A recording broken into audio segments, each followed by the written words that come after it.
नमस्कार, बॉबी किचन में आपका स्वागत है। आज मैं आपके साथ शेयर करूंगी पोहा आलू के कटलेट की रेसिपी। एक बार इन आलू पोहा के कटलेट को मेहमानों के आगे बना करके देखिएगा या फिर सुबह के नाश्ते में बना करके देखिएगा, ये आपको बहुत ही पसंद आएंगे। अगर आपको ये आलू पोहा के कटलेट की रेसिपी पसंद आए तो मेरे चैनल को सब्सक्राइब ज़रूर से कीजिएगा और मुझे कमेंट करके ज़रूर से बताइएगा कि आपको ये रेसिपी कैसी लगी। कटलेट बनाने के लिए मैंने 2 कटोरी पोहा लिया है। आप पोहा कोई भी ले सकते हैं। अब इसके बाद हमें पोहा को अच्छी तरह से 2 से 3 बार पानी से अच्छी तरह से वॉश कर लेना है, क्योंकि पोहा के ऊपर डस्ट बहुत ज़्यादा होती है। पोहा को अच्छी तरह से धोने के बाद अब हमें इसको स्ट्रेनर में इस तरह से निकाल देना है और इसको 5 मिनट के लिए इसी तरह से रेस्ट के लिए रख देना है। इतने पोहा 5 मिनट के लिए रेस्ट कर रहा है, इतने हम आगे के प्रोसेस में चलते हैं। ये मैंने 4 उबले हुए आलू लिए हैं, इन्हें हमें ग्रेटर की हेल्प से ग्रेट कर लेना है। अगर आप हाथों से मैश करना चाहते हैं तो इनको हाथों से मैश कर सकते हैं, पर इनके अंदर गुठलियाँ बिल्कुल भी नहीं होनी चाहिए, तो इसलिए ग्रेटर की हेल्प से मैश करेंगे तो ज़्यादा अच्छा होगा। इधर पोहा को रेस्ट करते हुए 5 मिनट हो चुके हैं, तो इन्हें हमें बाउल के अंदर ट्रांसफ़र कर लेना है और हमें इनको हाथों से अच्छी तरह से मैश कर लेना है। ये आराम से मैश हो जाएंगे क्योंकि ये भीग करके फूल चुके हैं, तो इनको आपको मैश करने में कुछ भी परेशानी नहीं आएगी। यह खाने में बहुत ही यम्मी लगते हैं और करारे भी बहुत ही ज़्यादा लगते हैं, तो इस बार इस तरह से ज़रूर से ट्राई कीजिएगा, आपको ये बहुत ही पसंद आएंगे। पोहा को अच्छी तरह से मैश करने के बाद अब इसके अंदर हमें जो हमने आलू को ग्रेट करा है उसको इसके अंदर हमें डाल देना है। अब इसके अंदर हम ये एक मीडियम साइज का प्याज बारीक काटा था उसको डाल देंगे। आप प्याज को स्किप करना चाहें तो स्किप भी कर सकते हैं। 2 हरी मिर्च को बारीक चॉप करा था उसको भी इसके अंदर डाल देना है। अगर बच्चों के लिए बना रहे हैं तो हरी मिर्च को भी स्किप कर सकते हैं, और अगर आप इसके अंदर और वेजिस डालना चाहते हैं जैसे शिमला मिर्च वह भी डाल सकते हैं। गाजर को भी कद्दूकस करके डाल सकते हैं। और इसके अंदर मैंने 1 इंच अदरक का टुकड़ा उसको भी ग्रेट करके डाल दिया है। अब इसके अंदर हमें ये थोड़े से धनिया पत्ती भी डाल देने हैं। धनिया पत्ती डाल देने से फ्लेवर और भी यम्मी आता है। अब इसके अंदर कुछ मसाले मिला लेते हैं। अपने टेस्ट के अनुसार इसके अंदर लाल मिर्च पाउडर डालें, चाहे तो चिली फ्लेक्स भी डाल सकते हैं। मैंने आधा छोटा चम्मच काली मिर्च को कूट करके लिया है, और ये 1 छोटा चम्मच चाट मसाला डाल दें, इससे बहुत ही चटपटा सा टेस्ट आएगा। आधा छोटा चम्मच जीरा पाउडर डाल देना है, ये कच्चा जीरा पाउडर है। मसाले हमें इसके अंदर ज़्यादा नहीं डालने हैं, बस जो बेसिक से मसाले होते हैं वही हमें इसके अंदर डाल देने हैं। अब इसके अंदर हम ये स्वादानुसार नमक डाल देंगे। अब सभी मसालों को आलू और पोहे के साथ अच्छी तरह से मिक्स कर लेना है।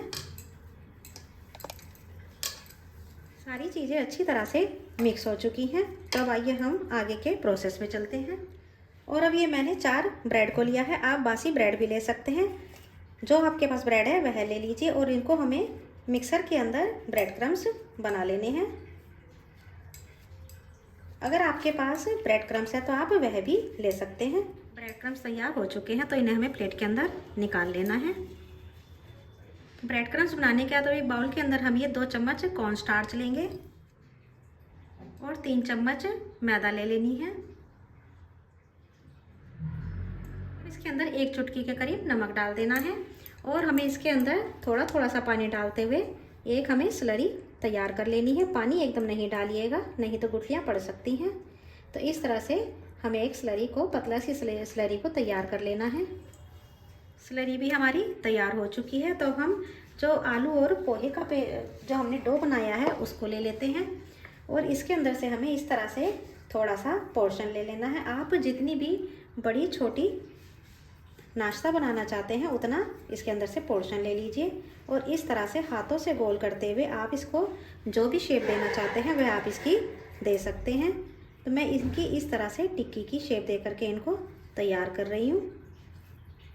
इस तरह से करने से बिल्कुल परफेक्ट गोल गोल टिक्कियाँ बनके तैयार होंगी। तो ये मैंने कुछ टिक्कियाँ बना करके तैयार कर ली हैं। तो आइए अब हम इनको आगे के प्रोसेस में लेके चलते हैं। पहले हम एक इस तरह से टिक्की को लेंगे और उसको हमें स्लरी के अंदर इस तरह से डुबो लेना है। स्लरी में से निकालने के बाद जो हमने ब्रेड क्रम्स बनाए हैं उसके अंदर हमें इनको इस तरह से रख देना है, और इसको इस तरह से ब्रेड क्रम्स से इनको कोट कर देना है।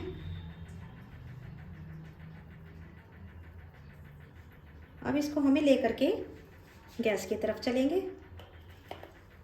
और इधर मैंने ऑयल को पहले ही गर्म होना रख दिया था। हमें ऑयल को खूब अच्छा गर्म कर लेना है। उसके बाद हमें इसके अंदर एक एक करके टिक्कियों को इस तरह से डाल देना है। टिक्की डालने के बाद आपको गैस की फ्लेम को मीडियम कर देना है। जितनी टिक्की आ जाए उतनी ही टिक्की डालें। इसके अंदर बबल्स आने कम हो जाए तब हमें इनको पलट देना है।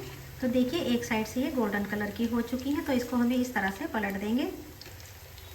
बस इसी तरह से हमें सारी टिक्कियों को गोल्डन कलर आने तक फ्राई कर लेना है। आप इनको शैलो फ्राई भी कर सकते हैं। शैलो फ्राई होके भी ये अच्छी कुरकुरी बनके तैयार होती हैं। कटलेट को मैंने दोनों साइड से अलटते पलटते हुए अच्छा गोल्डन कलर का फ्राई कर लिया है। तो देखिए कितने यम्मी लग रहे हैं, खाने में आपको बहुत ही यम्मी लगेंगे। एक बार मेरे कहने पर इनको इस तरह से ज़रूर ट्राई कीजिएगा, ये आपको बहुत ही पसंद आएंगे।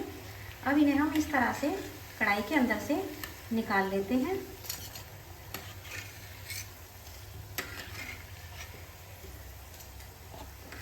अगर आपको ये रेसिपी पसंद आए तो मेरे चैनल को सब्सक्राइब जरूर से कीजिएगा। अब हम इसके अंदर बाकी का बैच भी डाल देते हैं। बैच को प्लेट के अंदर ट्रांसफ़र कर लेते हैं। तो आप देख सकते हैं कि कितनी कुरकुरी आवाज़ आ रही है। अब हम बाकी के बैच भी तैयार कर ले। सारे कटलेट मैंने तैयार कर लिए हैं। आइए अब इनको हम सर्व कर लेते हैं। इनको मैंने एक प्लेट के अंदर सर्व कर दिया है। आप इनको टोमेटो केचप और हरे धनिया की चटनी के साथ खाएंगे तो बहुत ही टेस्टी लगेंगे, और मेहमानों को भी इस तरह से खिलाएंगे तो सब आपकी तारीफ़ ही करेंगे। अगर आपको मेरी आलू पोहा कटलेट की रेसिपी पसंद आती है तो मेरे चैनल को सब्सक्राइब ज़रूर से कीजिएगा, और मुझे कमेंट करके ज़रूर से बताइएगा कि आपको ये रेसिपी कैसी लगी।